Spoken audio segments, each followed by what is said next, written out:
Oke,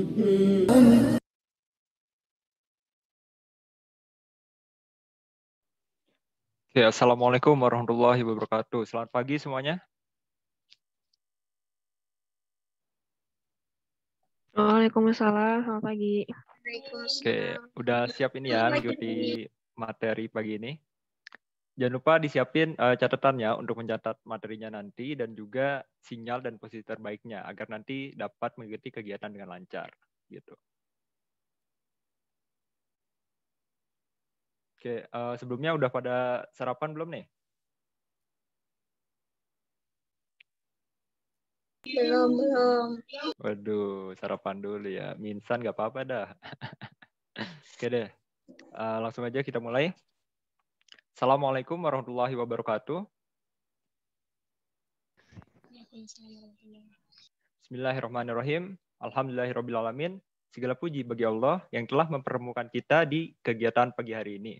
Salawat dan salam semoga selalu tercurahkan kepada baginda kita, Nabi besar Muhammad Sallallahu Alaihi Wasallam. Yang terhormat Ustadz Hafidin Ahmad Lutfi selaku pemateri.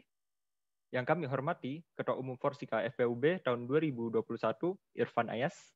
Dan yang kami hormati para peserta yang telah hadir pada kegiatan pagi hari ini. Sebelumnya, izinkan saya untuk menyampaikan beberapa informasi dari Forsika terlebih dahulu. Kami dari Forsika mengucapkan terima kasih kepada rekan-rekan yang telah membantu saudara-saudara kita di Palestina melalui Forsika. Alhamdulillah, dana yang terkumpul sudah sebesar Rp425.000 dan telah disalurkan kepada Yayasan Adara Relief Internati. Semoga harta teman-teman semua menjadi penyelamat di hari akhir kelak nanti.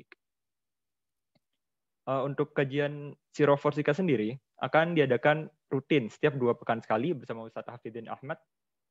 Silahkan nih bagi teman-teman bisa diajak lagi kerabat atau saudara-saudaranya untuk mengikuti kegiatan kajian ini. Oke, selanjutnya, alangkah lebih baiknya lagi jika kita sebelum memulai kegiatan ini, kita membaca Quran Surah Al-Fatihah terlebih dahulu. Al-Fatihah mulai.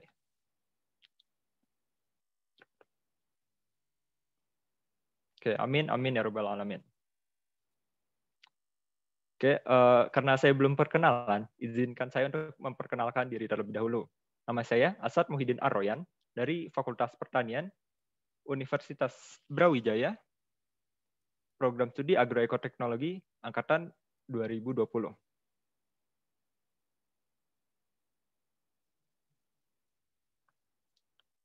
Oke, sekarang akan ada sambutan dari perwakilan panitia. Kepada perwakilan panitia dipersilahkan.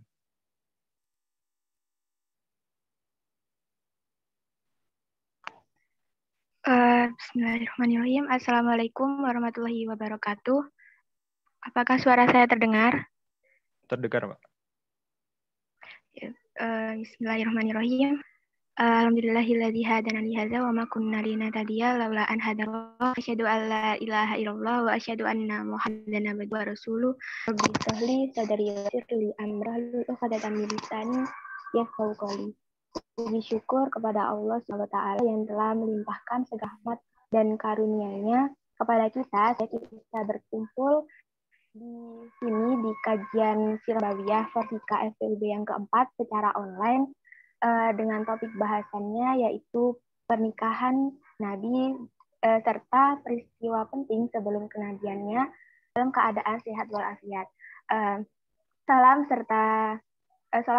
Salawat serta salam kita curahkan kepada Nabi besar kita, Nabi Muhammad SAW, yang telah memberikan tuntunan risalahnya kepada kita, sehingga agar kita menjadi manusia yang beriman dan bertakwa kepada Allah SWT. Saya mewakili panitia Kasroh Forsika FPUB yang keempat ini banyak-banyak berterima kasih kepada Ustadz Hafidin Ahmad Lutfi yang telah bersedia menjadi pemateri pada kajian pagi ini, serta kepada teman-teman peserta yang telah menyempatkan dirinya untuk hadir sekaligus belajar sirah pada kajian hari ini, dan juga teman-teman panitia yang telah mempersiapkan kajian ini sehingga bisa berjalan dengan lancar. Sebenarnya Kasroh Forsika FPUB yang keempat ini merupakan salah satu dari kajian yang diadakan Forsika sebagai lembaga dakwah fakultas yang rutin kami lakukan itu setiap 2 pekan sekali, dan kami telah melakukannya sebanyak 3 kali, yang mana tujuannya ini adalah untuk menumbuhkan rasa cinta kita sekaligus lebih mengenal Nabi Muhammad SAW, sehingga kita bisa benar-benar menjadikan beliau sebagai suri tauladan kita dalam kehidupan sehari-hari. Mungkin itu saja yang bisa saya sampaikan. Wassalamualaikum warahmatullahi wabarakatuh. Terima kasih. Saya kembalikan ke moderator. Waalaikumsalam warahmatullahi wabarakatuh. Terima kasih Amanda selaku perwakilan dari Pematia atas sambutannya. Selanjutnya kita akan memasuki acara inti nih. Tapi sebelumnya izinkan saya untuk memperkenalkan pemateri kita terlebih dahulu. Beliau merupakan Ustadz Hafidin Ahmad Lutfi selaku pembina Yayasan Solidaritas Amal Islam dan juga pembina Ma'had Tanmiyah. Beliau juga merupakan pengampu kajian studi Islam dan Timur Tengah. Kita sapa dulu nih pemateri kita. Assalamualaikum Ustadz Hafidin. Bagaimana kabarnya Ustadz?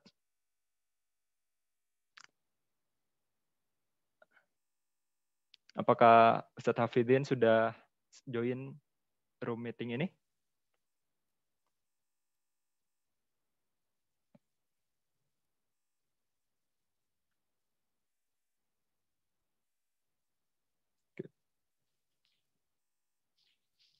Cek, sound, suara saya terdengar ya? Ya, terdengar.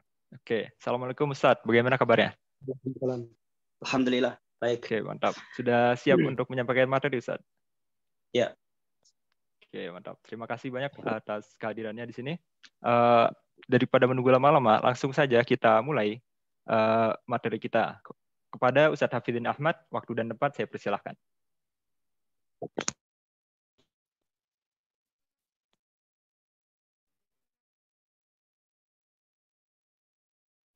Baik. Alhamdulillah wa ala alihi wa ashabihi. Ketika kita berbicara tentang keluarga Nabi Shallallahu Alaihi Wasallam, kita sedang membicarakan keluarga yang paling baik. Kita sedang membicarakan kehidupan suami dan istri yang paling agung. Oleh karena itu, apa pelajaran yang bisa kita petik ya dari keluarga Nabi Shallallahu Alaihi Wasallam? Yang pertama, saya persingkat, nanti kita akan lebih tajamkan dalam diskusi. Yang pertama, Nabi Shallallahu Alaihi Wasallam sebelum berkeluarga, beliau dikenal sebagai orang yang mandiri, yang amanah di dalam pekerjaan, ya, mandiri dan amanah di dalam pekerjaan. Nabi Sallallahu Alaihi Wasallam orang yang mandiri itu bisa dilihat beliau beberapa kali ikut bersama pamannya melakukan perniagaan ke negeri Syam, ya, itu kemandiriannya.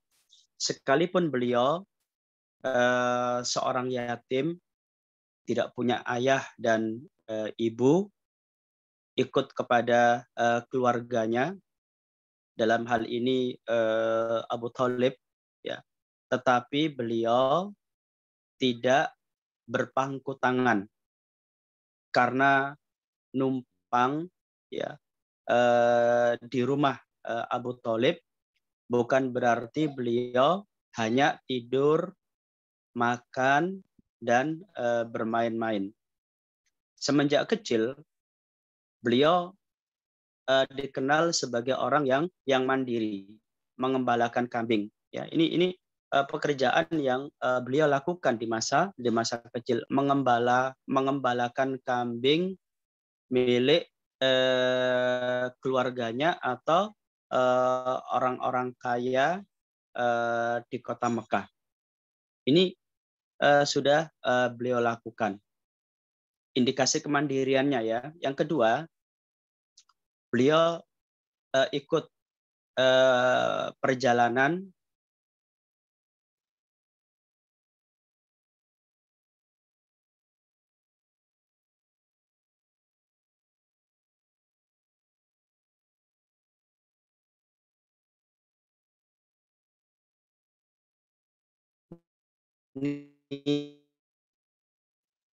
niaga dari Hijaz ke ini adalah perjalanan yang sama. Tetapi Rasulullah SAW masih kecil, beliau tetap ikut di dalam kafilah dagang tersebut. Nah, ini hal yang pertama, karena di dalam pernikahan seorang suami sebagai kepala keluarga, kepala rumah tangga, dia dituntut orang yang mandiri, ya, tidak bergantung kepada orang tua, tidak bergantung kepada teman, juga tidak bergantung kepada istri, ya, tidak bergantung kepada istri. Jangan kita berharap mendapatkan istri yang kaya raya. Dengan itu kemudian kita bergantung kepadanya. Ini juga tidak benar ya. Maka ketika beliau menikah dengan Khadijah radhiyallahu anha, beliau tidak bergantung kepada kepada hartanya. Ya, beliau tidak bergantung kepada hartanya. Ini yang pertama, kemandirian. Yang kedua, seseorang itu bisa bertanggung jawab kalau dia memiliki sifat amanah. Yang memiliki sifat amanah. Nabi sallallahu alaihi wasallam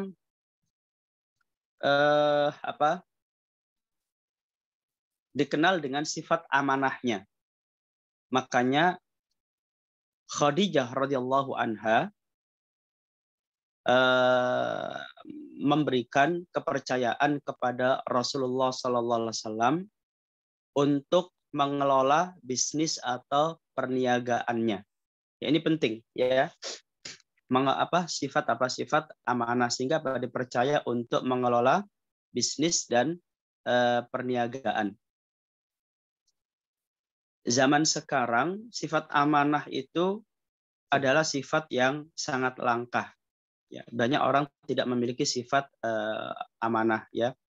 Banyak orang tidak bisa dipercaya. Manis di mulut tetapi pahit dalam perilaku. Ketika dia diberikan kepercayaan, dia justru mendatangkan kekecewaan. Nah, Rasulullah Shallallahu Alaihi Wasallam tidak demikian.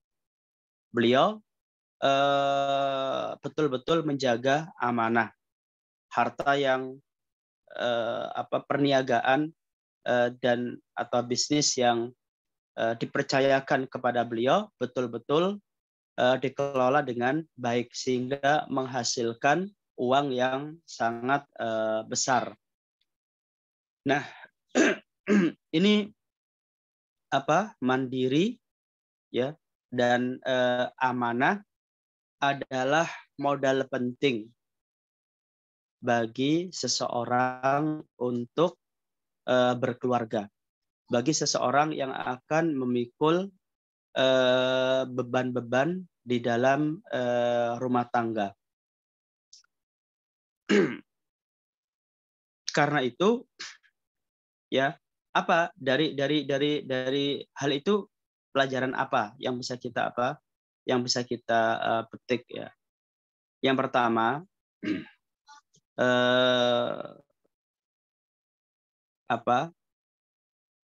seseorang ketika hendak menikah atau berumah tangga, dia dituntut sudah terbiasa mandiri, ya. Kalau ya anak ibu, anak mama nggak mungkin dia bisa menikah, ya, menikah secara mandiri. Ini tidak mungkin, ya. Yang kedua, ya, amanah ini penting gitu kan, karena pernikahan itu bukan sekedar kita bersenang-senang, sekalipun di dalam maksud pernikahan itu memang kita ingin bersenang-senang gitu kan, tetapi itu bukan tujuan yang asasi, bukan tujuan yang bukan tujuan akhir dari sebuah pernikahan, ya. Nah, Nabi SAW menikah dengan 11 perempuan, ya. Nabi SAW menikah dengan 11 perempuan, dari Khadijah, Aisyah, Zainab, Hafsah, ya, dan lain-lain. Itu beliau sallallahu alaihi wasallam punya 11 istri radhiyallahu anhunna, ya. Nah, beliau mengatakan di dalam hadisnya, khairukum li ahli wa ana khairukum li ahli. Sebaik-baik suami adalah suami yang paling baik kepada keluarganya, dan aku adalah orang yang paling baik kepada istriku, kepada keluargaku. Nah, ikhwati fillah rahimakumullah, pernikahan Nabi sallallahu alaihi wasallam dengan istri-istrinya tidak pernah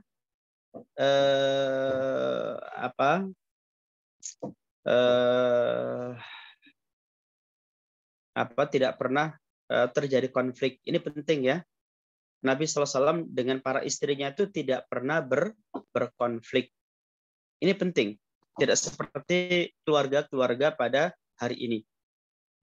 Usia pernikahan baru seumur jagung sudah bercerai, ya. Baru menikah 5 bulan, baru menikah 7 bulan. Istri cantik, baik, ya. Tapi kemudian terjadi perceraian. Ini juga problem orang-orang sekarang ini. Sehingga menjadikan persoalan umat Islam ini tidak kunjung selesai, ya. Apapun yang kita lakukan, kita memerangi masalah-masalah sosial, tetapi kita tidak bisa menyelesaikan masalah-masalah yang ada. Apa pasalnya? Pasalnya karena banyak keluarga-keluarga Muslim zaman sekarang yang tidak mencerminkan kehidupan keluarga Nabi Shallallahu Alaihi Wasallam. Oleh karena itu penting gitu bagi kita sekarang mengenal, ya, bagaimana kehidupan Nabi Shallallahu Alaihi Wasallam bersama para istrinya. Nah, sebelum saya masuk ke bahasan ini, hendaknya kita ketahui bahwa suami itu adalah pakaian bagi istri, dan istri adalah pakaian bagi suami. Hunna libasul lakum wa antum libasul lahunna. Istri-istrimu adalah pakaian bagi kamu, dan suami itu menjadi pakaian bagi istri. Itu ditegaskan dalam Al-Quran, ya, surat Al-Baqarah. Karena status, ya, suami sebagai pakaian istri dan istri sebagai pakaian suami, maka suami istri adalah orang yang paling paham dan mengetahui, ya, orang yang paling paham dan mengetahui kondisi masing-masing pasangannya.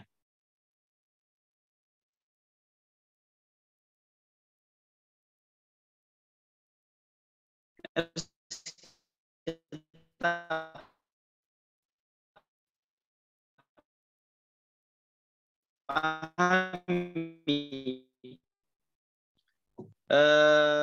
adalah orang yang paling paham tentang istri, yang paling jangan sekali-kali membuka aib suami atau istri di depan orang lain. Ya, ini Nabi Sallallahu Alaihi Wasallam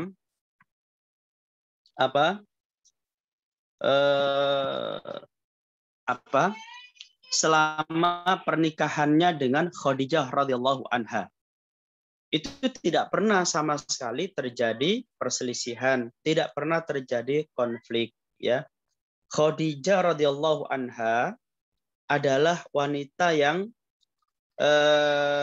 sangat taat kepada suaminya, ya, sangat taat kepada suaminya, mendukung perjuangan beliau, serta selalu menghibur dan membesarkan Nabi Shallallahu Alaihi Wasallam ketika ditimpa kegundahan dan kesedihan. Contohnya apa? Ketika wahyu terputus, ya, ketika pertama kali menerima wahyu di Gua Hira, ya, itu Nabi Sallallahu Alaihi Wasallam pulang ke rumah, lalu meminta istrinya untuk menyelimutinya. Zammiluni, zammiluni, tolong selimuti aku, tolong selimuti aku, ya. Nah, setelah Nabi Sallallahu Alaihi Wasallam rasa takutnya itu hilang, Nabi menceritakan apa yang terjadi padanya, gitu kan. Beliau Sallallahu Alaihi Wasallam melihat malaikat Jibril. Kemudian disuruh membaca Iqra, gitu kan. Lalu ketika beliau mengatakan ma ana biqari, saya tidak bisa membaca, gitu. Langsung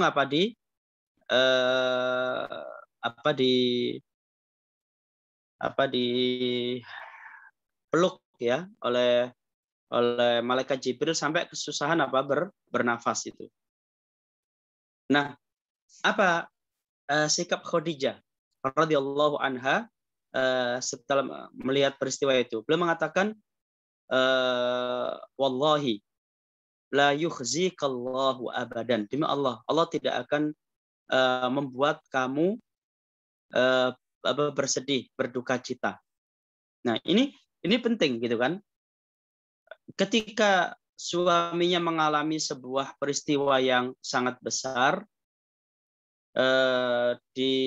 sampai beliau merasa cemas dan khawatir atas dirinya, itu Khadijah justru menghiburnya, menenangkannya, dan membesarkan hatinya. Apa yang beliau katakan? Demi Allah, Allah Ta'ala tidak akan mencelakakanmu. Allah Ta'ala tidak akan menyusahkanmu. Kenapa? Nah, ini harus ada alasannya. Yang pertama, innaka la tasilur rahim. Engkau adalah orang yang menyambung tali persaudaraan. Nah, ini karena orang baik itu nggak mungkin celaka. Yang harus kita pahami, orang baik itu tidak mungkin celaka. Tidak mungkin dibiarkan oleh Allah Ta'ala dalam kesusahan, gitu kan. Makanya ini penting, ya. Ucapan Khadijah radhiyallahu anha, innaka la tasilur rahim. Engkau adalah orang yang menyambung tali silaturahim. Engkau tidak pernah memutuskan silaturahim dengan saudara-saudaramu, dengan kerabat-kerabatmu, dengan sahabat-sahabatmu. Nah, ini penting, gitu kan. Silaturahim itu, ya, sebab kebaikan. Yang kedua, kamu adalah orang yang suka watak sibul kala. Kamu adalah orang yang suka memikul kesusahan orang lain. Ini sifat Jadi Khadijah radhiyallahu anha itu menyebutkan sifat-sifat sosialnya. Kamu rajin silaturahim, kamu suka memikul beban dan kesulitan orang lain. Kalau ada anak yatim, ya, beliau elus-elus kepalanya, ya. Beliau sangat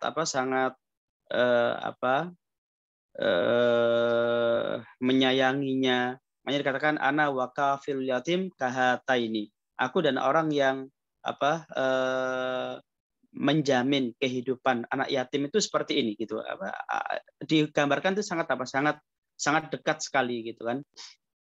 Nah, jadi wataksibul kalla, suka memikul beban orang lain. Ada orang yang kesusahan, beliau selesaikan kesusahannya. Ada orang yang dalam kesulitan, beliau penuhi kebutuhannya. Ada orang yang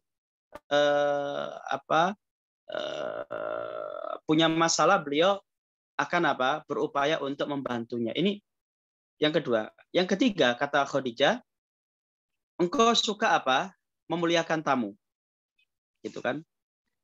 Suka memuliakan tamu, ya. Sehingga orang itu kalau bertemu dengan Nabi SAW itu sangat suka. Kalau kata orang Jawa itu sangat menguongke, ya, menguongke gitu, sangat mengorangkan manusia. Berarti sangat menghormatinya, memberikan suguhan, dibuat tamu itu betah di rumah gitu, dan seterusnya. Nah, inilah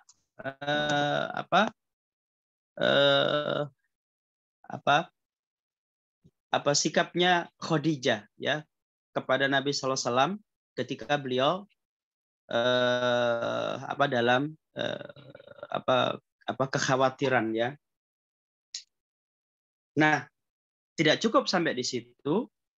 Khadijah kemudian mengajak Nabi SAW bertemu dengan Waraqah bin Naufal, ya.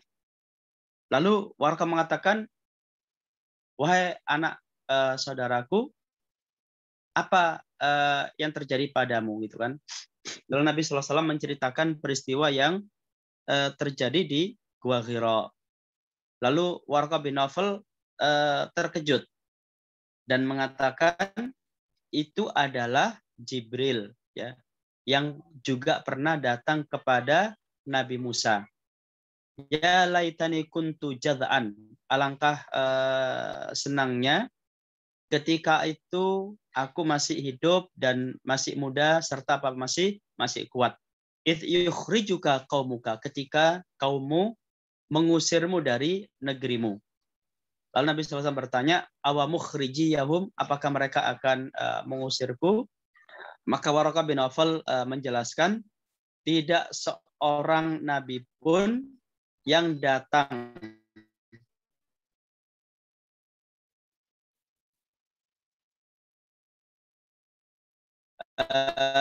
dengan membawa apa yang, kecuali mereka akan dimusuhi, kan? Khatifillah rahimakumullah. Ini gambaran, ya. Antara suami dengan istri tidak pernah terjadi konflik, ya. Tidak pernah terjadi keretakan di dalam rumah tangganya, ya, di dalam rumah tangganya. Nah, kalau kita melihat kepada kepada kehidupan keluarga sekarang, ini kita merasa prihatin, ya. Banyak perselisihan, terjadi keretakan, muncul konflik, sampai kemudian kekerasan di dalam rumah tangga, baik verbal maupun fisik, gitu kan. Makanya membangun keluarga yang sakinah, mawaddah dan rahmah adalah tujuan penting di dalam syariat Islam. Ini tujuan penting di dalam syariat Islam, menghadirkan keluarga yang sakinah, mawaddah dan rahmah. Nah, agar visi itu tercapai, maka komponen dari keluarga Islam itu harus apa? Harus memenuhi syarat di dalam syariah. Ya, tadi di awal saya menyebut apa? Nabi itu sebelum menikah beliau adalah orang yang mandiri, yang amanah. Nah, begitu pula yang terjadi pada apa? Nabi Musa alaihissalam. Ketika putrinya berkata kepada Nabi Syuaib, ya abati inna khaira man istajarta al-qawiyyu al-amin. Wahai bapakku, sesungguhnya sebaik-baik orang yang kamu berikan upah adalah orang yang al-qawi al-amin, yang kuat dan yang amanah. Kuat ini kan kuat ini adalah apa? Kemandirian. Kuat bekerja, ya, kuat memikul beban, ya, kuat menyelesaikan kesulitan-kesulitan yang dihadapi. Nah, ini kan ditegaskan ya di dalam Al-Qur'an, inna khaira man istajarta al-qawiyul amin. Kemudian Nabi Musa diambil menantu oleh Nabi Syuaib gitu kan. Dan di dalam syarat pernikahan itu Nabi Musa akan berkhidmah kepada Nabi Syuaib selama beberapa tahun, yaitu mengambilkan air itu. Ini kalau orangnya malas, loyo, ya, mentalnya mental kerupuk, ya, disuruh angkat batu, disuruh angkat air, disuruh bekerja berat, dia ogah-ogahan, malas-malasan, menolak, ya, dengan berbagai alasan. Nah, ini tidak memenuhi syarat ya untuk membangun sebuah keluarga yang Islami. Ya, Nabi SAW mengembalakan kambing dan beliau tidak pernah merasa pekerjaan itu adalah pekerjaan yang rendah. Pikiran seperti ini itu harus dihilangkan.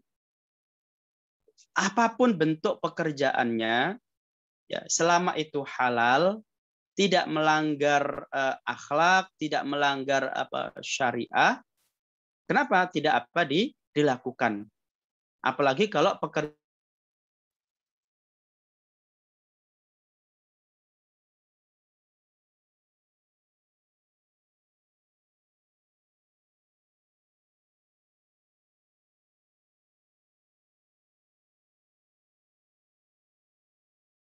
pekerjaannya di dalam pandangan kita kasar, berat, dan tidak layak, ya. Tapi kita hargai kemandiriannya. Ya, yang kita hargai itu adalah kemandiriannya, dan itu dicontohkan oleh Rasulullah SAW. Mengembalakan kambing, coba mengembalakan kambing, menjaganya dari serigala.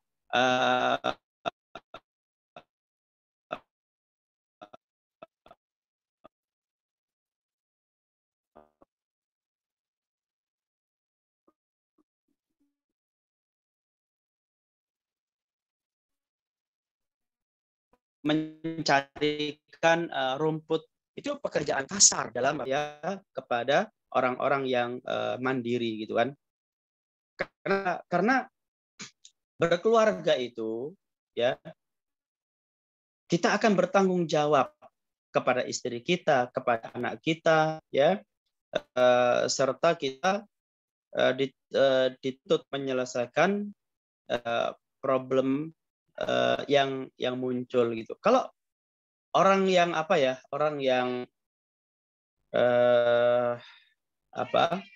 katakanlah mungkin bahasa sekarang itu anak mama gitu ya, sudah menikah tapi masih dikasih uang sama orang tua, atau suami istri masih menumpang di rumah mertua sebulan, 2 bulan, setahun, makan masih dikasih sama mertua. Ini tidak baik, nggak ada kemandiriannya sama sekali. Dan laki-laki yang seperti itu harus harus malu, ya, harus malu. Saya menikah 3 hari atau 1 pekan sudah keluar dari rumah mertua, gitu kan. Hidup bersama istri, sekalipun di dalam kontrakan gitu. Masih awal-awal dulu seperti itu, karena memang jarang orang menikah dia dalam keadaan sudah mampu secara harta gitu kan. Nah, perempuan yang baik dia tidak pernah mempersoalkan ya kondisi ekonomi calon suaminya. Itu lihat tuh Khadijah itu ya. Perempuan yang baik dia tidak pernah mempersoalkan kondisi ekonomi calonnya. Itu yang paling penting. Jangan perempuan ketika menikah, kalau seperti saya baca di dalam biro-biro jodoh, dicari laki-laki kerja BUMN gitu kan, bla bla bla bla bla. Waduh, siapa yang siapa sebanyak apa laki-laki punya pekerjaan seperti itu. Dicari kriteria suami pengusaha, ya susah. Namanya orang baru selesai baru menyelesaikan masa pendidikannya ya. Jadi harus menjalani kehidupan umumnya, membangun ekonomi, membangun usaha ya. Pada awal-awal pernikahan mungkin penghasilan masih 1 juta, mungkin hanya 2 juta, mungkin hanya 3 juta. Tapi kalau dipikir, wah, dengan penghasilan 2 juta ini nggak cukup untuk bayar kontrakan 500.000, untuk biaya makan sebulan 1 juta gitu kan, untuk pergi ke tempat. Nah, ini kalau dia mikirnya itu dari sudut sudut matematis, padahal ekonomi dalam keluarga itu tidak ada yang sesuai dengan teori matematika. Saya waktu pergi ke Pati kebetulan saya sering ke sana, ada sahabat baik saya, itu saya tanya berapa UMR di Pati, kata teman saya UMR di sini 1.700.000, ya kurang lebih 2 jutaan itu. Saya kaget dengan UMR seperti itu, bagaimana orang-orang hidup? Karena saya lihat di Pati itu orang-orang suka makan di luar. Memang makanan sangat murah sekali gitu kan. Dengan hanya 15.000 dia sudah mendapat makanan yang paling baik. Ikannya itu daging. Dagingnya bukan kecil, daging nasi nasi gandul itu ya. Nasi gandul itu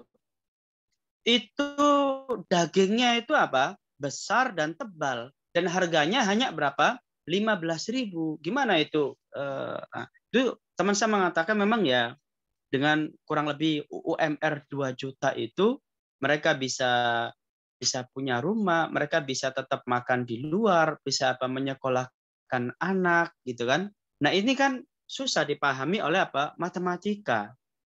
Kalau dihitung-hitung, misalkan kalau orang belum punya rumah ya, kontrak ya, di rata-rata sekarang berapa? 500.000. Kalau di Jakarta mungkin 1 juta, tapi mungkin di daerah 500.000 ya.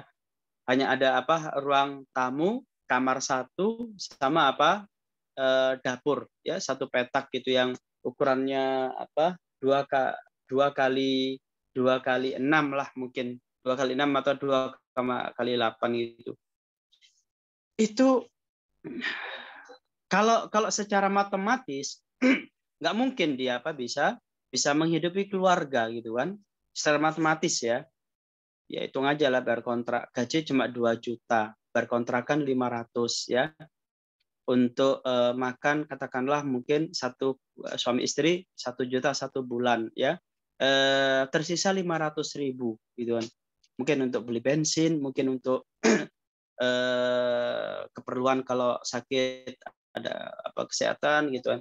Tapi nah ternyata kuncinya itu bukan pada bukan pada apa? Pada penghasilan yang kecil. Kuncinya itu adalah bersyukur kepada Allah Ta'ala dan menikmati apa yang ada. Ternyata kuncinya di sana, gitu kan. Bersyukur dan menikmati harta yang ada, serta tidak pernah berkeluh kesah. Itu kuncinya di sana.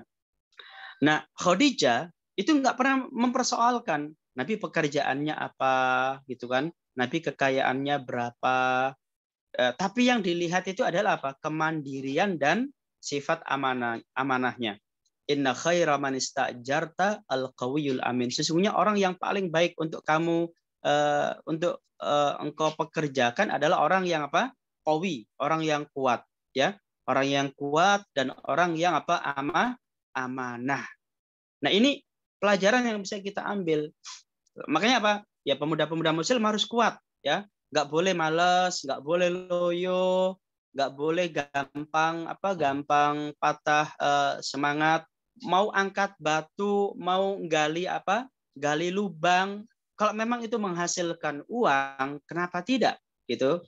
Yang harus kita hargai adalah kemandiriannya, ya, kemandiriannya itu. Nah, itu ya. Yang kedua, yang berikutnya, bagi para akhwat ini ya,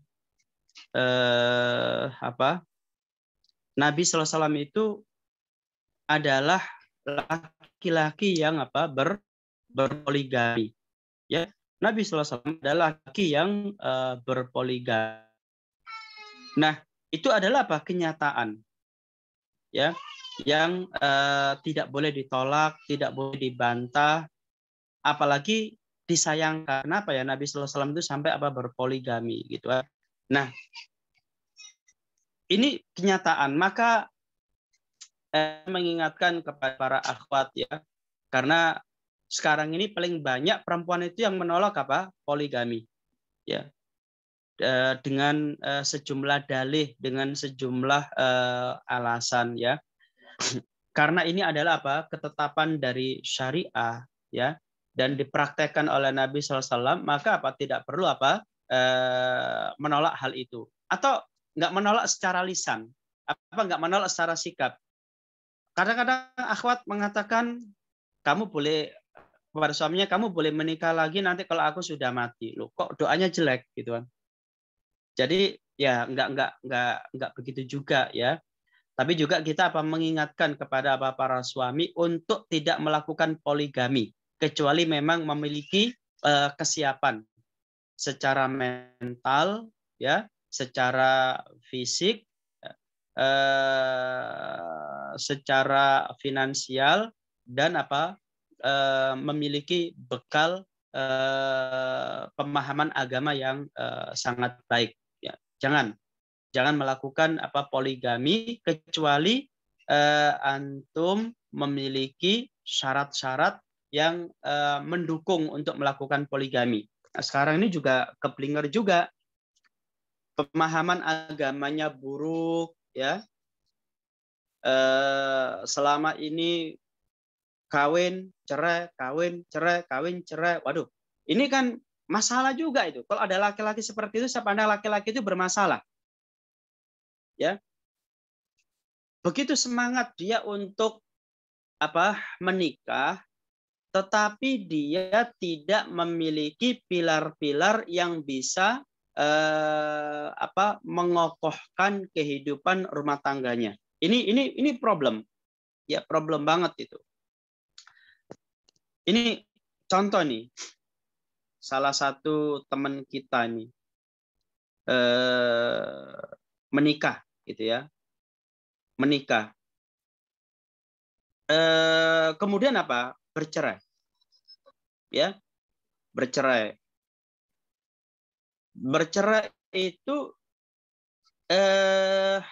tidak menjadikan dia muhasabah. Kenapa saya menceraikan istri?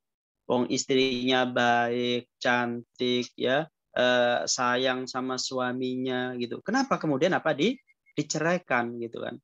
Nah, ternyata masalahnya karena kecanduan dengan media sosial. Ini bahaya, ya. saya mengingatkan nih kepada para ikhwan, para akhwat, jangan kecanduan sama media sosial. Media sosial itu gunakan untuk berdakwah, gunakan untuk berdagang, ya. Gunakan untuk men-share informasi yang bermanfaat. Jangan di media sosial itu menjadi orang yang narsis, ya. Oh, jangan, itu berarti kelainan jiwa itu nanti, ya. Orang yang narsistik ini sebenarnya kan bentuk kelainan jiwa, ada gangguan kejiwaan gitu. Jangan kita menjadi orang yang seperti itu. Gunakan media sosial untuk silaturahim, untuk dakwah, untuk menyebarkan informasi yang bermanfaat, dan untuk keperluan berdagang. Kalau itu hanya untuk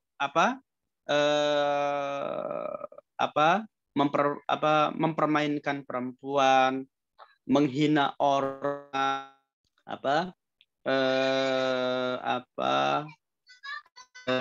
apalagi untuk narsistik, ini sudah salah, ya, sudah tidak benar gitu kan. Nah, kasusnya kan begitu, punya istri, istrinya dicerai, pekerjaan semuanya tutup, punya hartanya ludes gitu, keluar dari rumah dalam keadaan tidak memiliki harta, kehilangan istri gitu kan, pergi. Nah, di tempat baru dia tidak mengambil pelajaran, ya, tidak mengambil pelajaran gitu kan. Menikah lagi lah sama seorang gadis, lebih muda dari istrinya yang pertama gitu kan. Nah, selama 6 bulan, ya, 6 bulan atau 8 bulan numpang di rumah mertua, makan, tidur dari ini juga kebangetan, nggak sesuai dengan pribadi Nabi SAW yang mandiri. Makanya kalau habis hari udah akan sekalipun jelek nggak apa-apa.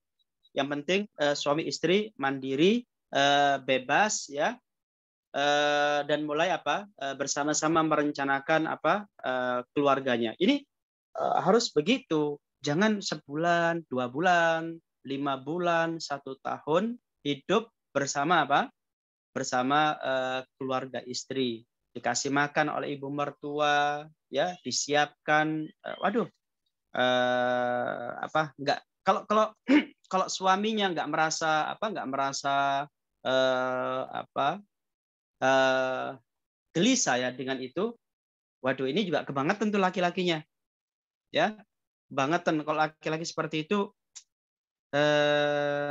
nggak banget dah gitu, nggak sesuai dengan pribadi Nabi SAW yang mandiri, ya. Jangan, itu kita harus punya harga diri, ya. Laki-laki harus punya harga diri, harus punya izzah. Dia tidak boleh merasa nyaman dengan pemberian orang, itu nggak boleh kayak begitu. Jadi harus mandiri. Nah, bermasalah lagi pernikahan yang kedua, kemudian cerai sampai tolak 3. Waduh, gitu kan. Oke. Sampai di situ, terus nikah lagi, ya, nikah lagi, ya, nikah lagi hanya bertahan 8 bulan. Selama menikah juga 8 bulan istri nggak pernah dikasih nafkah, istri yang istri tinggal di satu kos yang kumuh, suami tinggal di kos lain. Ini pernikahan model apa ini? Orang-orang ikhwan-ikhwan atau orang-orang sekarang ini nggak banget, nggak sesuai dengan tujuan syariah membangun keluarga sakinah, mawaddah, dan rahmah. Bagaimana antara suami istri bisa tinggal suami di kos yang lain, istri di kos yang lain? Bagaimana muncul rasa penghargaan, penghormatan, dan pengagungan istri kepada suaminya kalau selama menikah tidak pernah diberikan nafkah? Ini juga masalah banget itu kan, masalah banget. Kemudian ini yang jadi ini, suami dibiayai oleh istri untuk keperluan yang sangat sepele sekali. Istri harus mengeluarkan uang mahar, ya maharnya juga kecil juga, ya cuma 1 juta atau berapa. Lalu uang itu dipakai untuk apa? Membiayai keperluan suaminya karena suaminya ya waktunya habis di media sosial. Waduh, ini enggak banget lah. Jadi hati-hati ya. Hati-hati media sosial ini bisa merusak dan menghancurkan keluarga, ya. Ya, kalau Nabi SAW itu mengatakan khairukum li ahli wa ana khairukum li ahli. Sebaik-baik kamu adalah orang yang paling baik kepada istrinya, orang yang paling baik kepada keluarganya, dan aku adalah orang yang paling baik kepada keluargaku. Nah, ini kita buktikan Nabi itu mandiri, maka kita harus mandiri. Nabi itu bertanggung jawab, maka kita juga harus bertanggung jawab. Nabi itu amanah. Istri itu adalah amanah. Ingat, istri adalah amanah yang kita ambil, kita halalkan dirinya itu dengan nama Allah Ta'ala. Makanya disebut sebagai mitsaqan ghalidha, perjanjian yang berat. Itu amanah. Istri adalah amanah. Anak adalah amanah, gitu kan? Maka harus dipimpin dengan baik. Ar-rijalu qawwamuna 'alan nisa. Laki-laki itu adalah pemimpin bagi bagi istrinya, bagi anaknya. Maka pimpin mereka dengan baik, ajak mereka kepada kebaikan, kenalkan kepada kebaikan, ajak mereka kepada kepada kehidupan akhirat. Itu harta boleh banyak, tapi jangan lupa kita memimpin mereka untuk menuju kepada kepada jannah, kepada surga. Ini yang jangan sampai keliru. Karena Nabi itu sampai beliau meninggal itu ya nggak ada istri-istrinya yang terlantar, nggak ada istri-istrinya yang tidak kenal agama, nggak ada istri-istrinya yang diceraikan, gitu kan.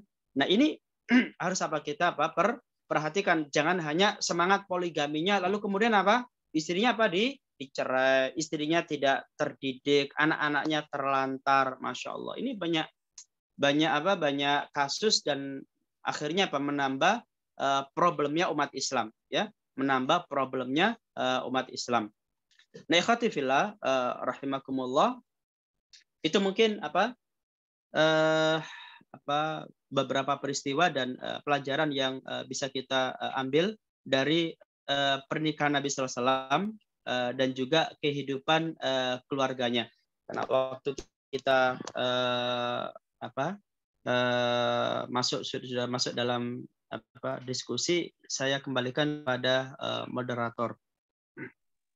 Oke, baik. Terima kasih banyak Ustadz atas penyampaian materinya. Oke, langsung saja kita buka sesi tanya jawab kali ini. Bagi para peserta yang ingin menanyakan pertanyaannya, silakan bisa melalui kolom komentar atau raise hand. Nanti akan saya persilahkan untuk on mic. Begitu teman-teman. Silakan bagi yang ingin bertanya, bisa melalui kolom komentar atau raise hand.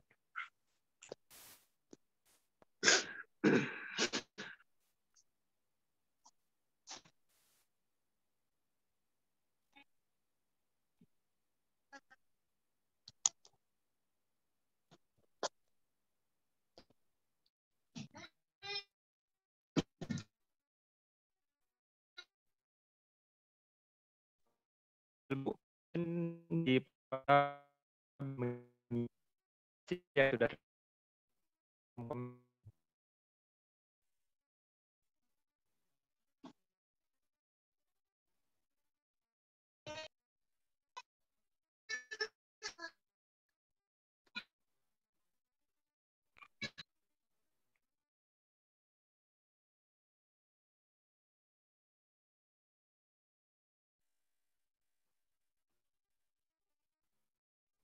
sudah izin bertanya, Ustaz.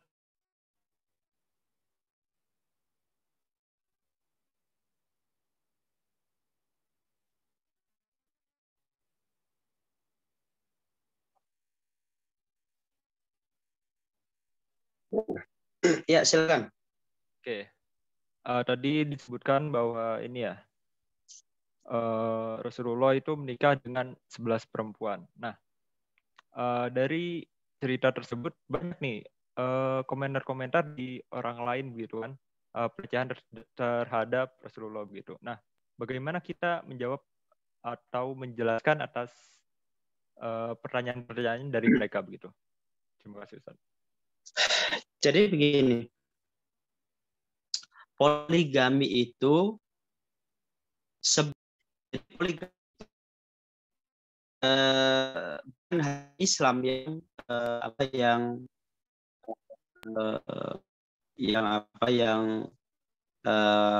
membenarkan gitu kan.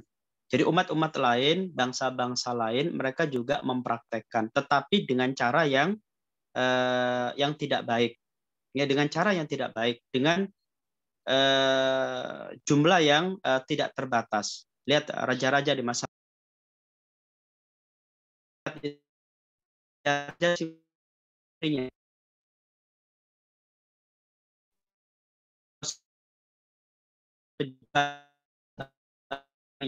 Singosari itu nggak gitu kan, nggak terbatas, atau mungkin di India atau di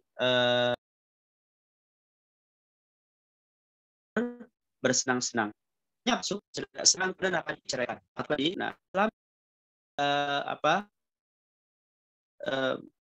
mengetahui ya bahwa laki-laki itu punya potensi melakukan poligami.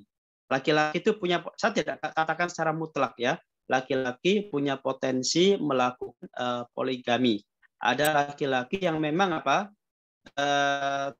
cukup dengan satu perempuan. Kalau di masa lalu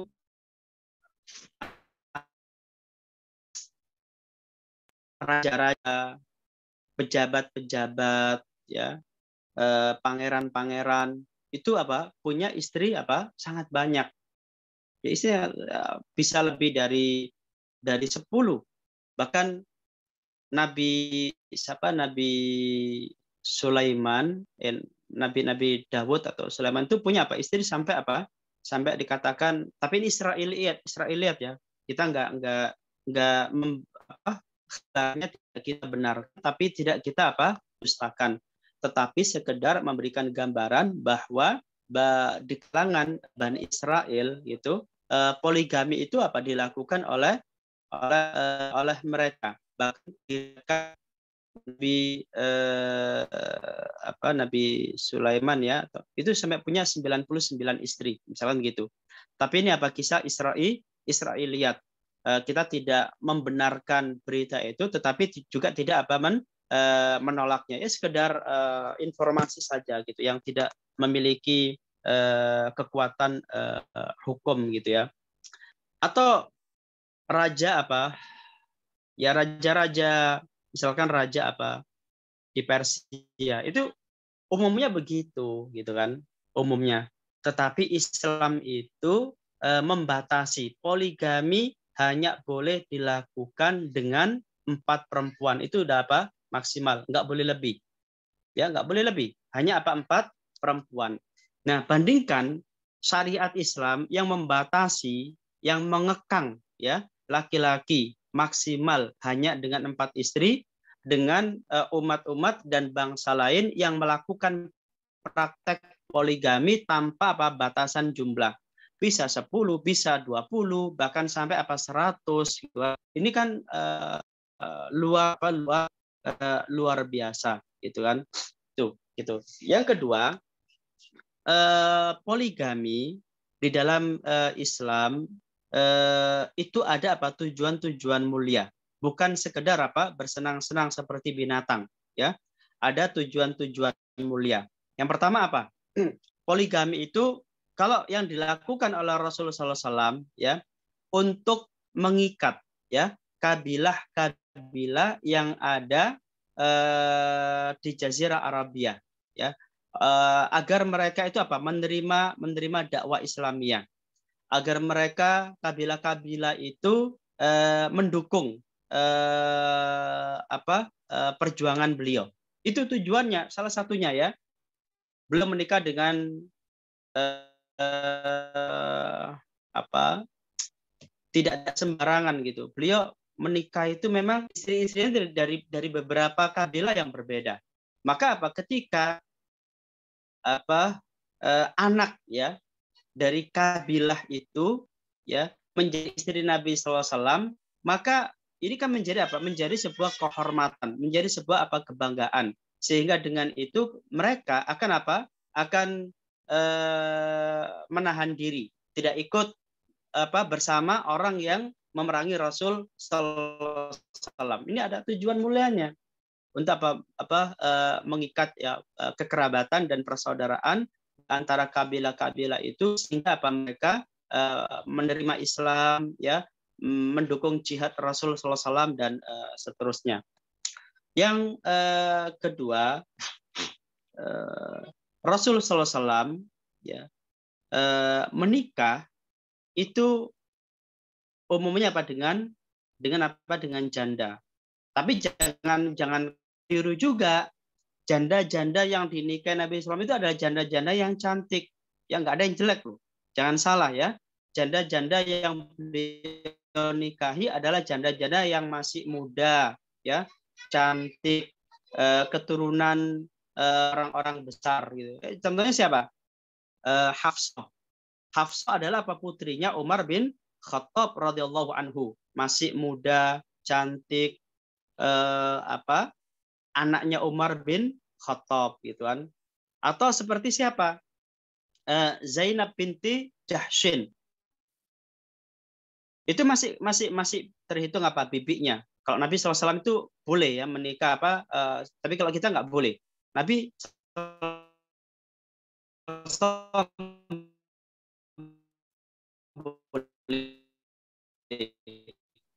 ini juga ya dari kalangan apa? Dari Khadijah radhiyallahu anha. Ya, itu juga apa? Seorang janda kaya, cantik, ya. Bahkan memberikan anak kepada beliau gitu kan. Jadi ada ada tujuan untuk menolong ya. Ada tujuan untuk menolong mereka. Jadi kecuali Khadijah saja ya. Janda-janda yang lain itu memang ada yang dinikahi karena apa? Seperti siapa? Saudah ya. Atau siapa? Istrinya Ummu Salamah ya. Ummu Salamah itu sudah berumur sekitar 50 tahunan gitu. Beliau tolong ya, beliau nikahi karena apa? Suaminya itu termasuk as-sabiqunal awwalun ya, melakukan hijrah ke Habasyah. Kemudian meninggal di sana gitu kan. Nah, beliau nikahi gitu kan. Jadi poligami itu dengan tujuan mulia, bukan sekedar bersenang-senang ya, bukan sekedar bersenang-senang, tapi punya tujuan-tujuan mulia. Untuk mengokohkan eksistensi dakwah ya, untuk mengikat suku-suku yang ada agar mendukung jihad beliau. Yang ketiga ya untuk menghargai ya, untuk menghargai pengikutnya ya, untuk menghargai pengikutnya karena sudah beriman, sudah berhijrah ya, sudah taat kepada Allah Taala, sudah taat kepada Rasul, mengeluarkan pengorbanan yang besar di dalam Islam. Maka ketika suaminya meninggal itu, maka beliau angkat gitu kan, istri dari pengikutnya. Ini terjadi pada Ummu Salamah, padahal usianya sudah cukup tua. Ya, kalau 50 tahun secara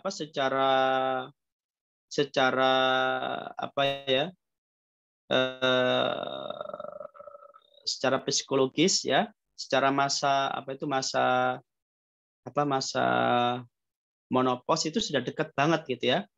Artinya orang usia 50 tahun itu keinginannya untuk berhubungan suami istri itu sudah menurun. Baik laki-laki maupun perempuan seperti itu. Apalagi perempuan mungkin akan lebih cepat gitu kan.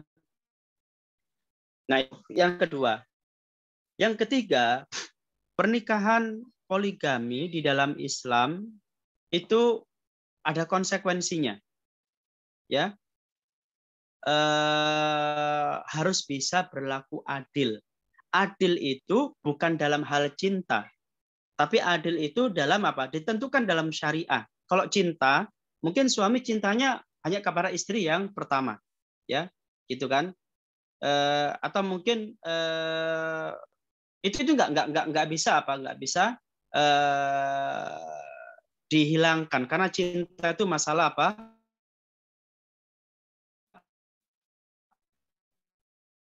Masalah hati. Maka syariah mendefinisikan adil itu apa? Kalau istri pertama anaknya 5 gitu kan, sementara istri kedua belum punya anak, tentu apa? Belanjanya berbeda. Istri pertama harus mendapatkan nafkah berkali-kali lipat daripada istri yang kedua misalkan gitu ya. Jadi seperti itu dalam nafkah. Jangan sampai ketika suami menikah dengan perempuan lain, ya, lalu diberikan rumah, diberikan mobil, diberikan belanja banyak, sementara istri yang kedua ya hanya ngekos gitu, hanya belanja ala kadarnya, padahal dia memiliki anak-anak. Nah, seperti ini zalim gitu. Jadi harus adil di dalam di dalam nafkah atau belanja. Kalau istri yang punya 5 anak, tentu belanjanya berkali-kali lipat daripada istri yang tidak memiliki anak atau hanya memiliki 1 anak, ya tetap belanjanya lebih besar gitu. Yang kedua, di dalam maskan, tempat tinggal. Istri yang punya 5 anak tentu nggak cukup rumah yang hanya 2 kamar, ya. Punya anak 5, punya anak 7, nggak cukup rumah yang hanya 1 kamar. Maka rumah istri yang itu harus lebih besar daripada istri yang kedua yang masih belum punya anak gitu kan. Jadi dalam maskan ini harus adil. Tempat tinggal, rumah harus diberikan lebih besar karena dia punya anak banyak gitu ya. Yang ketiga, masalah pakaian. Masalah pakaian. Kalau punya istri punya 5 anak, tentu belanja pakaiannya kan juga harus memadai. Berarti untuk 6 orang. Jangan kemudian istri yang baru itu dikasih belanja pakaian untuk untuk 6 orang. Ini juga salah itu kan. Ya, salah itu. Yang berikutnya adil dalam giliran. Ya, adil dalam giliran. Jangan karena ada istri yang muda lalu 3 hari nggak pulang-pulang ke rumah istri yang pertama. Ini juga salah gitu ya. Juga salah banget itu. Jadi harus adil. Kalau misalkan di rumah istri yang pertama 3 hari, ya, maka di rumah istri yang kedua juga 3 hari. Jadi nggak boleh sampai di rumah yang kedua sampai 3 hari, di rumah istri yang pertama 1 hari. Itu juga salah banget itu. Nggak sesuai dengan syariat Islam. Nah, kalau kita bandingin dengan umat-umat sebelum lalu, mereka ya suka-suka, ya. Saya mau bermalam di rumah istri yang ini, itu suka-suka. Mau 1 hari, 3 hari, 1 pekan, bahkan mungkin 1 bulan nggak pulang. Ini praktek orang-orang umat lalu yang zalim, ya. Dan sesuai dengan hawa nafsu. Kalau dalam syariat Islam diatur secara detail gitu. Tapi yang paling penting di atas semua itu adalah qawamah.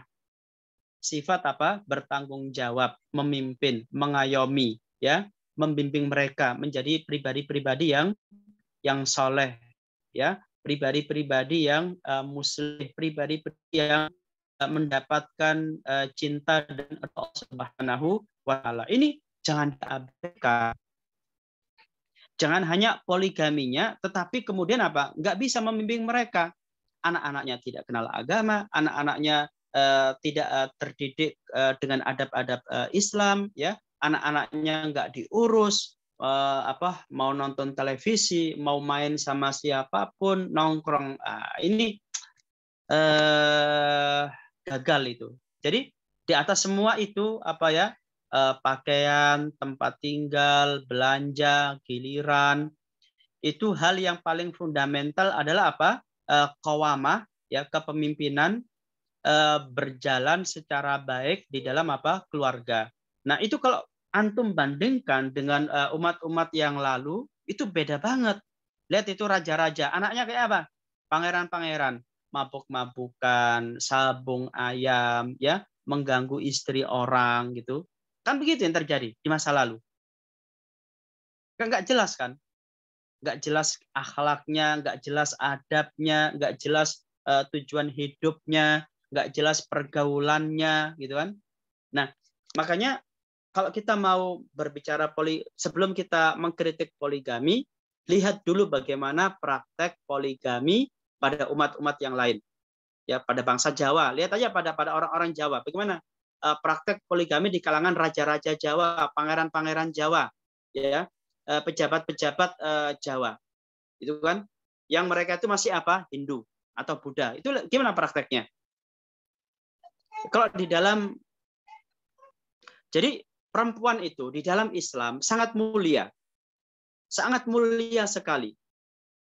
Sampai di dalam Al-Quran itu ada surat khusus namanya perempuan.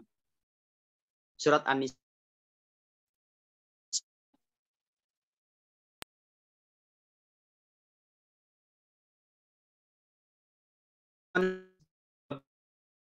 Dengan kemuliaan, ya, diantaranya Maryam, ya, kemudian ayat-ayat berbicara tentang Aisyah, ya, tentang haditsul ifki, berbicara tentang Zati Jahsyin, setelah suaminya kemudian oleh Allah Ta'ala dinikahkan langsung kepada Rasulullah SAW, istrinya Fir'aun. Itu banyak perempuan-perempuan yang dipuji, dimuliakan, diberikan penghargaan. Tapi lihat bangsa-bangsa lain, bagaimana mereka memperlakukan perempuan. Perempuan itu hanya bahan untuk melampiaskan kesenangan, itu aja, tidak lebih. Jarang perempuan itu diposisikan, ya, sebagai orang-orang yang terhormat, dimuliakan kedudukannya, gitu kan. Kita nggak boleh seperti itu dalam Islam, ya. Jadi intinya jangan melakukan poligami kalau tidak memiliki kemampuan, ya, baik secara agama, secara mental, secara kepemimpinan, dan juga finansial. Nggak boleh. Jangan, karena menikah itu bukan untuk menderita. Ingat, ya, menikah itu bukan untuk susah. Menikah bukan untuk menderita. Menikah itu untuk membangun kebahagiaan dunia dan akhirat. Ya. Jadi praktek yang salah, poligami jadi sengsara, nggak dikasih kan, bayar sekolah anak nggak dibayarkan, pendidikan nggak berjalan. Ini salah ini. Dan kalau saya menjadi hakim, orang-orang seperti itu tidak saya izinkan untuk melakukan poligami. Syariat itu juga seorang qadhi, ya, atau hakim itu boleh memutus hukuman si A karena sudah terbukti melakukan poligami yang menyimpang, yang tidak sesuai dengan tujuan syariah, maka dia tidak boleh menikah. Boleh seperti itu. Keputusan sipan tidak boleh lagi menikah, karena menikah dia kawin cerai, sehingga menambah problem sosial di tengah umat Islam. Si B terbukti ketika melakukan poligami, dia boleh lagi lakukan poligami. Syariah boleh. Kalau dalam agama lain atau bangsa lain ada seperti itu. Jadi syariah itu sangat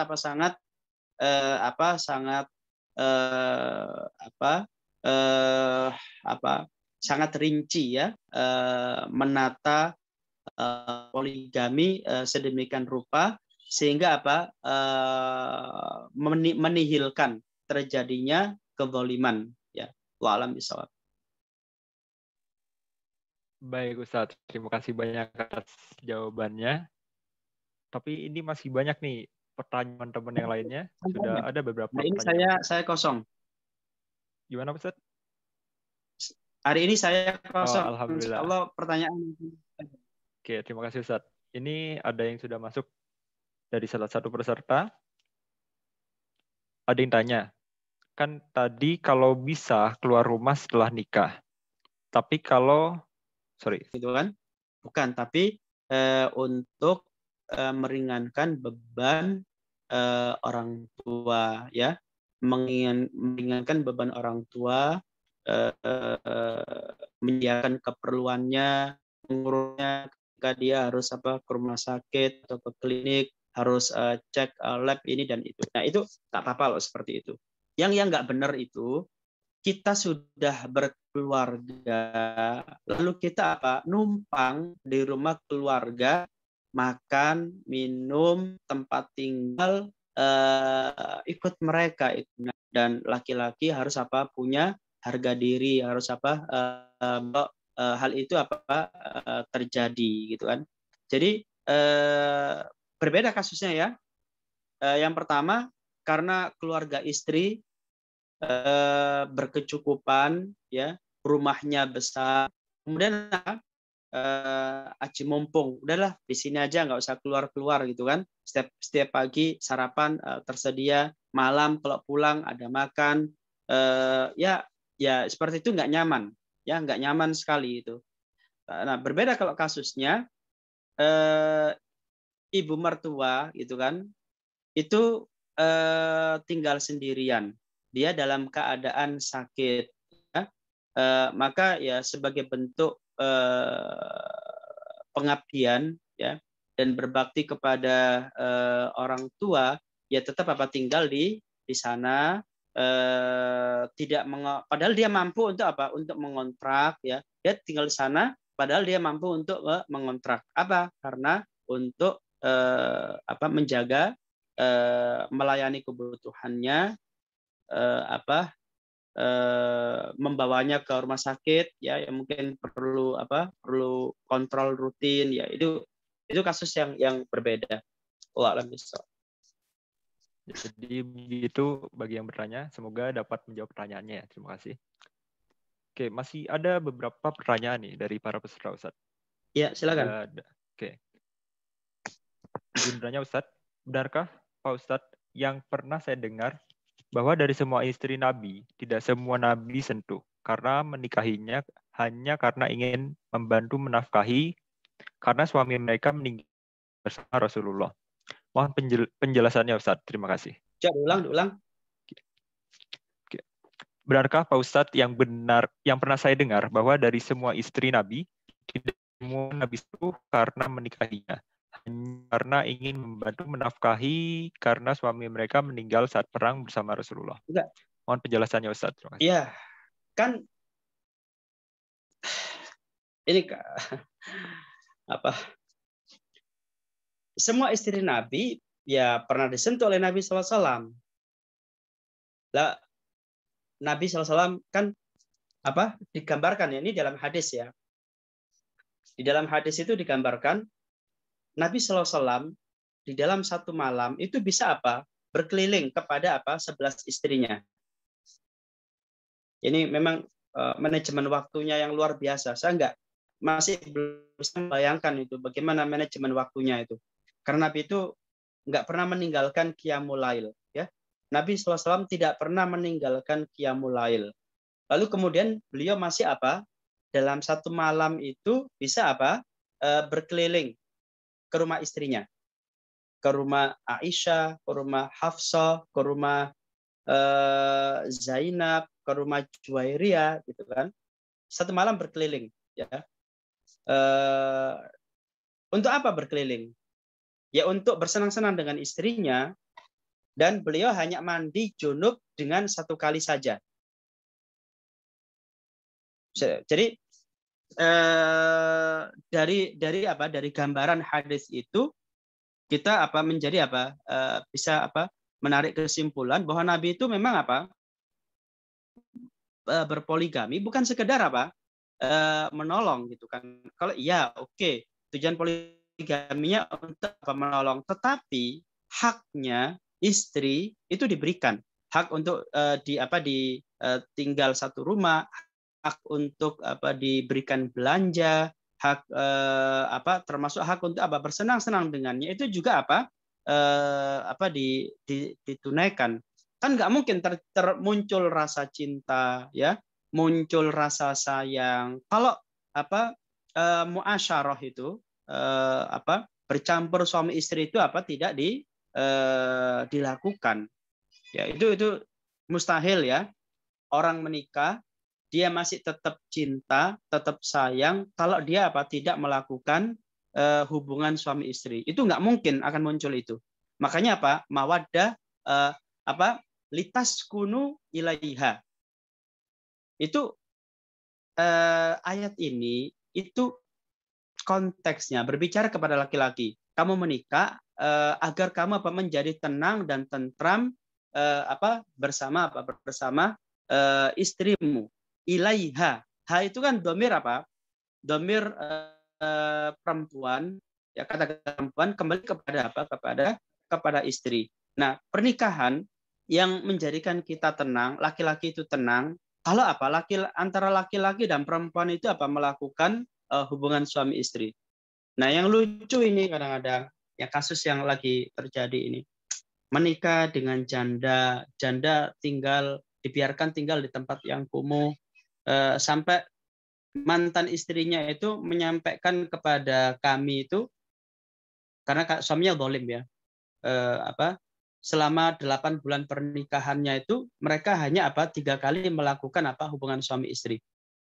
Loh, heran juga saya. Laki-laki itu, ya, tidak mungkin dia tidak melakukan hal tersebut lebih dari 1 bulan. Itu berat. Bisa terganggu mentalnya, bisa terganggu pikirannya, dan juga bisa menyimpang perilakunya. Hanya kalau begitu dia menikah untuk apa? Masih muda, cantik, gitu. Lalu kemudian tidak dia apa-apakan, tidak diajak untuk bersenang-senang. Ya, ini juga aneh. Apa ada kelainan dengan laki-laki itu? Gitu kan? Sepertinya laki-laki ini punya Punya seperti itu. Jadi nggak benar, ya, Nabi SAW menikah sekedar untuk menolong, tetapi tidak pernah menyentuh atau campurnya itu. Tadi, ya, Nabi itu dalam satu malam bisa berkeliling ke rumah istrinya, dan beliau hanya mandi dengan 1 kali mandi junub. Ya, ini buktinya gitu. Wa alam bisawab. Baik, terima kasih banyak Ustaz atas jawabannya. Semoga dapat menjawab pertanyaan dari peserta. Oke, ini sudah ada masuk lagi pertanyaan baru. Assalamualaikum, Kak. Loh, Kak. Izin bertanya, peristiwa sebelum kenabian itu kan banyak hal-hal spiritual yang dialami Nabi. Terus sebagaimana generasi sekarang, perlukah berkhalwat seperti Nabi berhari-hari? Dan apakah orang itu kan telah sempurna pengetahuannya setelah melihat yang goib-goib seperti yang dialami Nabi? Terima kasih. Ya, itu nggak bisa dikiaskan, ya. Nabi berkhalwatnya itu bukan jadi gini.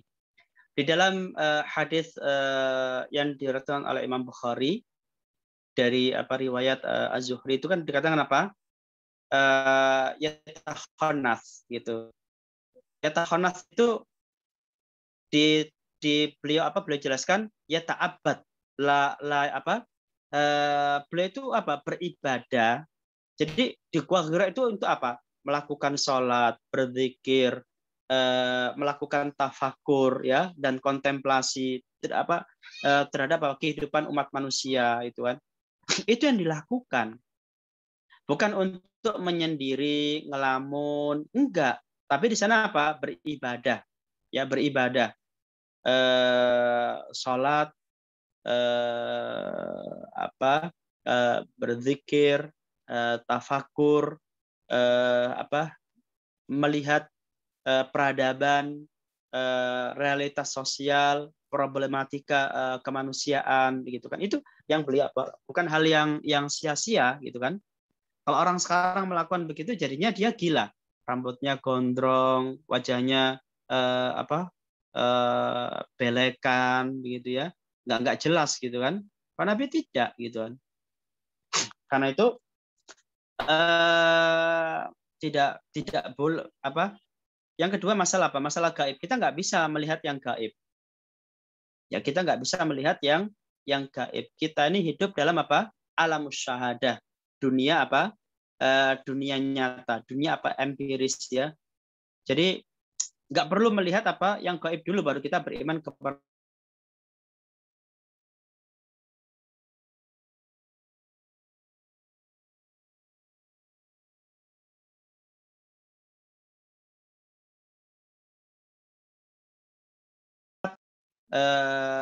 melakukan banyak ibadah, salat 5 waktu, qiyamul lail, salat duha, zikir, tilawah Al-Qur'an, ya, memenuhi hati dengan tuntutan-tuntutannya. Ada tawakal, ada inaba, ada mahabbah, ada khauf, ada roja dan lain sebagainya. Insya Allah ruhiyah kita, hati kita menjadi sangat baik, gitu kan? Menjadi sangat baik. Jadi khalwat itu hanya boleh dilakukan oleh pejuang-pejuang Islam, ya. Tetapi bukan meninggalkan medan pertempuran, bukan meninggalkan kehidupan masyarakat. Sekedar untuk apa? Untuk beribadah, mentajdid semangatnya agar pulih kembali karena lelah di medan perjuangan, suntuk ya dengan berbagai problemnya. Lalu dia berkholwat. Berkholwat tujuannya apa? Ya untuk beribadah, untuk berzikir, untuk membaca Al-Qur'an agar muncul kembali semangat berjuangnya, dia menemukan solusi atas masalah-masalah keumatan yang dia hadapi. Tujuannya itu. Jadi berkholwat itu bukan untuk bisa melihat hal yang gaib, bukan. Ya, sekali lagi beribadah, berzikir, bertafakur, ya, dan ada isfaq, ada rasa kasihan terhadap umat manusia akibat jahiliyah yang dipraktekkan oleh mereka. Itu Nabi SAW berkhalwat ya tujuannya. Jelas ya? Jadi nggak perlu melakukan khalwat dengan maksud bisa menyingkap yang gaib. Itu nggak perlu, karena sampai kita mati pun kita tidak akan bisa melihat yang gaib. Yang gaib itu nanti akan disingkap pasca kita mati. Ya, pasca kita mati yang gaib akan disingkap di alam kubur, ya. Di alam kubur kita akan bertemu dengan dua malaikat, ya. Lalu malaikat itu akan bertanya kepada kita tentang siapa Rabbmu, siapa nabimu, apa agama Islam, bagaimana pendapatmu tentang orang bernama Muhammad. Itu semua akan ditanya itu. Jadi kita nggak bisa mengetahui yang gaib kecuali setelah kita mati. Dan di alam kubur pun itu hanya sebagian kecil yang ditampakkan kepada kita. Tetapi secara utuh itu nanti baru kelihatan pada hari kiamat. Kita melihat melihat surga, melihat neraka, ya, melihat setan. Bahkan setan itu nanti menjadi temannya orang-orang kafir di neraka jahanam. Itu bahkan yang lebih hebat dari itu, kalau kita dengan rahmat Allah Ta'ala masuk ke dalam surga, kita bisa melihat wajah Allah Subhanahu Wa Ta'ala. Allah menyingkap cahayanya gitu kan, sehingga kita bisa melihat secara langsung wajah Allah Subhanahu Wa Ta'ala, dan itulah kenikmatan yang paling besar, ya. Kenikmatan yang paling nikmat, kenikmatan yang paling besar di surga adalah melihat wajah Rob yang selama ini kita ibadahi, yang selama ini kita takuti, yang selama ini kita harapkan, yang selama ini kita menangis-nangis meminta kepadanya. Itu kenikmatan yang paling besar. Bukan kenikmatan bersenang-senang dengan bidadari, minum dari sungai madu, minum dari sungai susu, kita makan buah-buahan yang lebih nikmat dari buah-buahan yang sama yang ada di dunia. Itu hanya bunga-bunganya saja. Tapi kenikmatan yang paling besar adalah kita bisa melihat wajah Allah Subhanahu Wa Ta'ala yang selama kita di dunia kita tidak bisa melihatnya. Maka mari kita bersabar, ya, hidup di dunia, selalu taat kepadanya, melaksanakan apa yang diperintahkannya, dan hidup istiqomah sampai akhir hayat. Mudah-mudahan nanti di akhirat kita mendapatkan kenikmatan yang paling besar tersebut. Wa'alam bishawab. Baik, terima kasih atas jawabannya Ustadz. Semoga dapat menjawab pertanyaan dari peserta tadi ya. Ini sudah masuk lagi beberapa pertanyaan dari peserta. Assalamualaikum warahmatullahi wabarakatuh. Permisi Ustadz, izin bertanya. Dijelaskan bahwa mayoritas istri Nabi adalah janda. Apakah ada keutamaan khusus menikahi janda? Apakah boleh bila cenderung memilih gadis? Jazakallah khair. Yang utama menikahi gadis, ya, bukan janda, ya. Jadi di dalam hadis itu ada sahabat, ya, menikahi seorang janda gitu.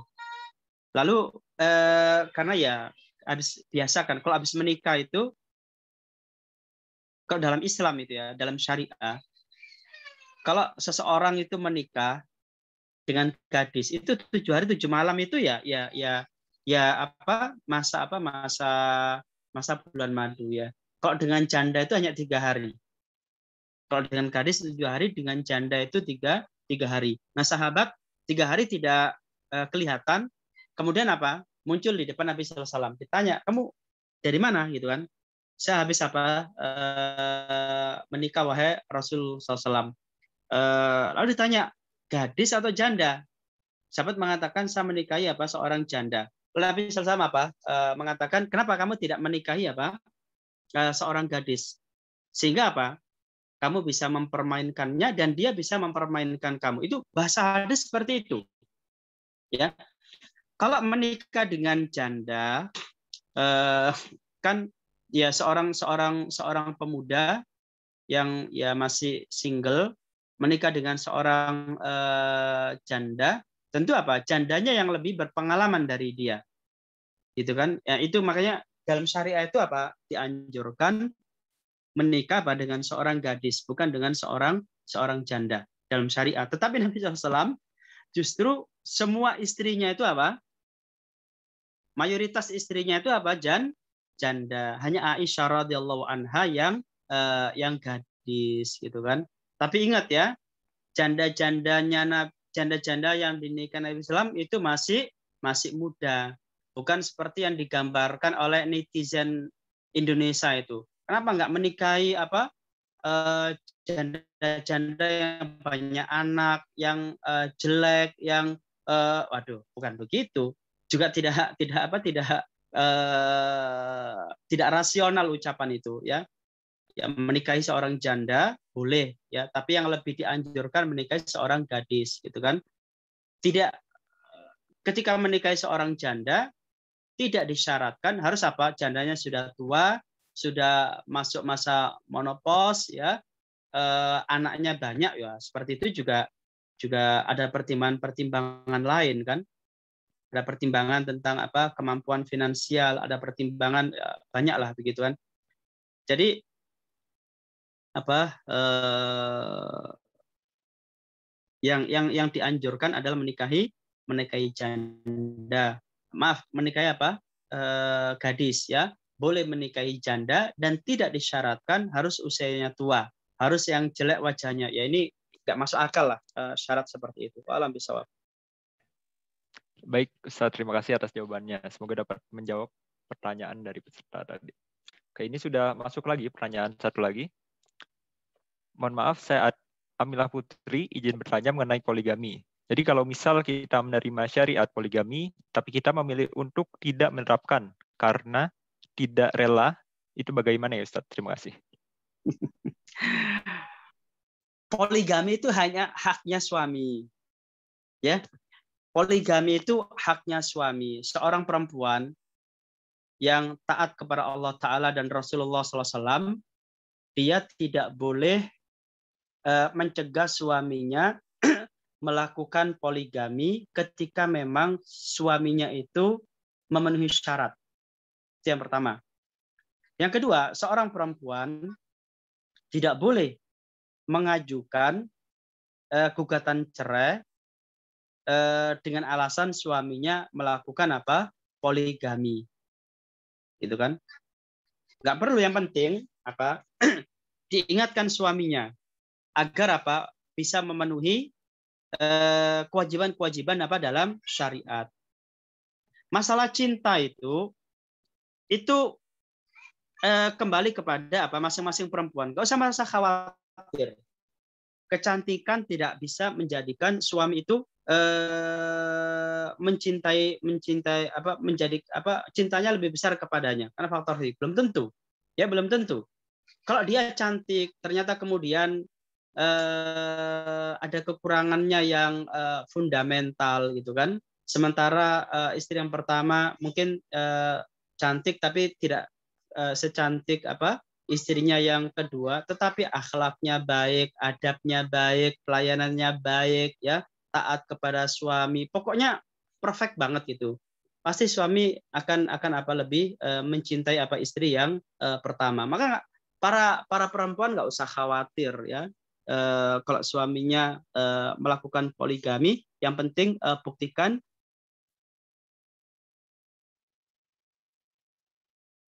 bahwa kalian itu apa tinggal apa suami yang mencinta kalian, itu aja, ya. Nggak usah terlalu apa khawatir gitu. Karena ada juga laki-laki yang menikah karena masalah biologis gitu kan, masalah biologis. Itu banyak, bukan karena masalah dia cinta banget sama, enggak. Banyak laki-laki yang menikah karena apa faktor kebutuhan apa biologis, ya, melakukan poligami karena faktor kebutuhan biologis, ya. Tapi kalau masalah sayang, masalah cinta itu kembali kepada apa banyak parameter, ya, akhlaknya, adabnya, tutur katanya, pelayanannya kepada suami, ketaatannya, selalu itu faktornya banyak gitu loh. Nah, saya menyarankan, ya, kalau suaminya itu berpoligami, maka apa? Justru apa? Berikan yang lebih baik dari yang apa sebelumnya. Sehingga apa? Cinta suaminya itu tetap diberikan kepada apa? Dirinya. Jangan kemudian marah-marah, membanting gelas, melemparkan apa? Alat masak kepada suaminya. Suaminya nggak boleh apa? Tidur di rumah. Nah, ini justru apa? Membuat apa hati suaminya miris gitu kan. Loh, kenapa istriku kok akhlaknya jadi seperti itu gitu kan. Semestinya tetap bersabar, ya, tetap mencari ridho suami dan mencari ridho Allah Subhanahu wa taala, tetap mentaatinya, tetap melayaninya, tetap memberikan ketaatan, ya pokoknya karena apa? kehidupan kita panjang ya. Jangan kemudian apa meminta cerai, membuat suasana rumah itu kayak apa, perang dingin. Nggak perlu seperti itu. Ya di jalan aja, Bismillah, untuk mencari ridha Allah Subhanahu Wa Taala dan apa melaksanakan apa kewajiban syariat itu. Tapi ingat ya para suami, maaf para ikhwan ya, saya ingatkan kepada para ikhwan, jangan gampang melakukan poligami, ya, jangan menggampangkan melakukan poligami. Poligami itu berpotensi untuk menjerumuskan antum ke neraka. Ya ingat, karena antum akan apa tanggung jawab. Ya tanggung jawab satu istri itu berat. Ya tanggung jawab satu istri dengan anak-anak itu udah berat. Apalagi tanggung jawab punya beberapa istri dan anak-anaknya. Kalian akan lebih susah masuk apa surga ya. Hati-hati. Kalau tidak memiliki kemampuan dan kesiapan ya secara agama, secara kepemimpinan, secara psikologis ya, dan juga secara finansial, jangan berpikir melakukan poligami. Karena itu hanya akan menjerumuskan diri kalian dan istri kalian ke dalam neraka dunia dan akhirat. Hati-hati. Wa'alam bisawab. Oke, terima kasih banyak Ustadz. Semoga dapat menjawab pertanyaan dari para peserta. Oke, karena sekarang sudah jam 10.50, kita sudahi dulu pertanyaannya. Bagi teman-teman yang masih punya pertanyaan, simpan dulu pertanyaannya dan kita bertemu lagi di kajian selanjutnya. Oke, sekarang izinkan saya untuk membacakan sedikit kesimpulan dari kegiatan kajian pagi hari ini. Keluarga Rasulullah merupakan keluarga terbaik. Pasangan Rasulullah merupakan pasangan yang paling agung. Oke. Sebelum berkeluarga, beliau Rasulullah merupakan orang yang mandiri, dibuktikan dengan keikutsertaannya dalam berdagang. Dalam pernikahan, suami dituntut untuk mandiri, yang dapat dilihat dari sifat amanahnya. Zaman sekarang, sifat amanah merupakan sifat yang langka. Amanah merupakan modal penting dalam berumah tangga. Lelaki harus mandiri, memiliki izah, dan jangan sampai nyaman dengan pemberian orang lain. Dan untuk melakukan poligami, kita para suami harus dibekali dengan ilmu agama yang mumpuni terlebih dahulu. Karena berpoligami itu memiliki resiko masuk neraka lebih besar. Begitu, Ustaz. Oke. Sebelum masuk ke sesi selanjutnya, kita foto-foto dulu nih. Mungkin bisa para peserta on cam ya. Bentar.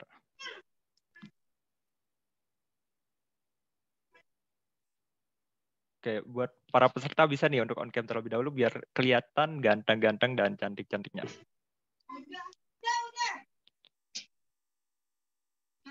Oke, saya hitung ya.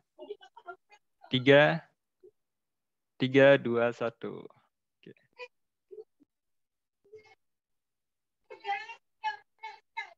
Oke, lagi ya. Saya ulangi lagi fotonya. 3, 2, 1.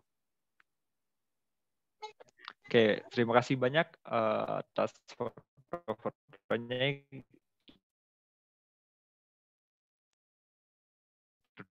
Ya. Untuk Ustadz, jika Ustadz memiliki agenda lain, dipersilakan untuk live meeting. Gitu, Ustadz. Oke, oh iya, bagi teman-teman nih, jangan lupa untuk absensi ya. Absensinya link yang sama seperti yang tadi.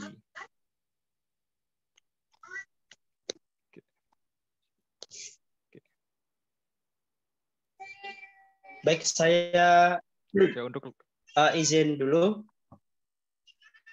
Oke, baik. Bertemu 2 pekan yang akan datang. Barakallahu fikum. Assalamualaikum warahmatullahi wabarakatuh. Waalaikumsalam warahmatullahi wabarakatuh. Terima kasih banyak atas penyampaian materinya di pagi hari ini.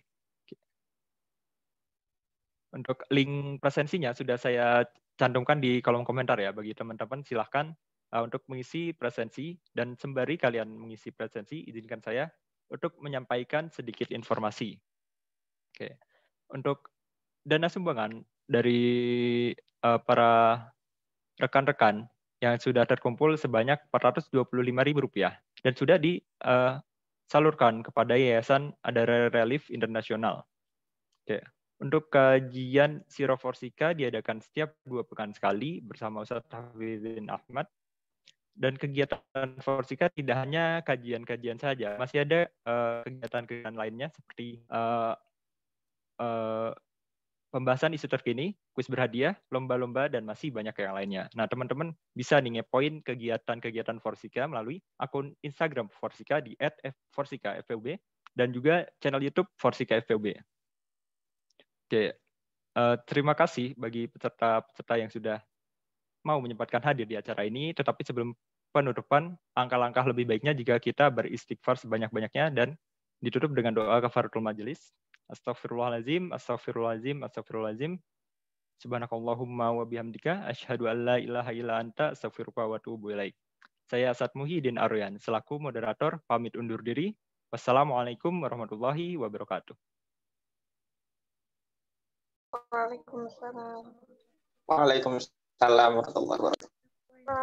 Semuanya. Waalaikumsalam warahmatullahi wabarakatuh. Masya Allah.